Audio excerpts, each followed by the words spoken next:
डाळिंब आमचं होतं पूर्वीचं, आम्ही बंगला बांधायला काढला. बर.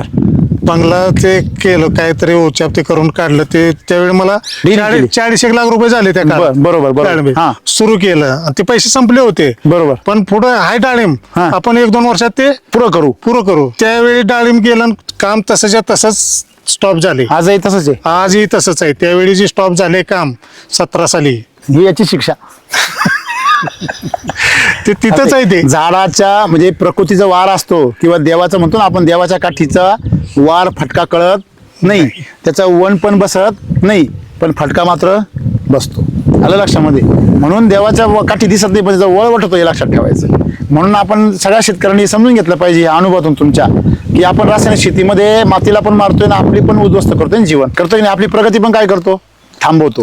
आणि म्हणून हे कुठेतरी वळण्याची गरज आहे, बदल करण्याची गरज आहे. इथं तुम्ही तुमच्या अनुभवातून, इथं तुम्हाला आजूबाजूला कोणी नाहीच ना बिघडवायला, का बा याच्या वावरातून आलं आणि त्याच्या वावरातून आलं आणि यांनी कीटकनाशक मारलं यांनी तणनाशक मारलं असं म्हणायला, याच्या वावरातलं पाणी आलं असं म्हणायला कोणीच नाही. म्हणजे तुम्ही जे कराल तेच तुम्हाला इथं अनुभवायला भेटेल. आता बंगल्याचं काम पूर्ण होईल 100%. याला फळं आल्यावरच होईल. उलट ते आणखीन मजले वाढतील. पाहतो ते डोक्यातच आहे, 20 वर्ष टिकलंच पाहिजे. नाही, बाग तुम्ही 20 काय, बागा 30-40 वर्ष टिकतात. याची अख्खी हयात जाईल त्या बागेमध्ये, त्यांनी जर व्यवस्थित रेग्युलर वापरलं. म्हणूनच सूत्र त्याच्याकडे सोपं. आणि अरे एका झाडाला कमीत कमी 100 किलो माल निघेपर्यंत थांबायचं नाही, असंच नियोजन करायचं. 3 कॅरेट तर आमचे आरामशीर काढते लोक, 50-60 किलो आता आहे सध्या. हो. 5-5 वर्ष झाडावर तू 60 वर्षामध्ये 100 किलोचं टार्गेट ठेवायचं.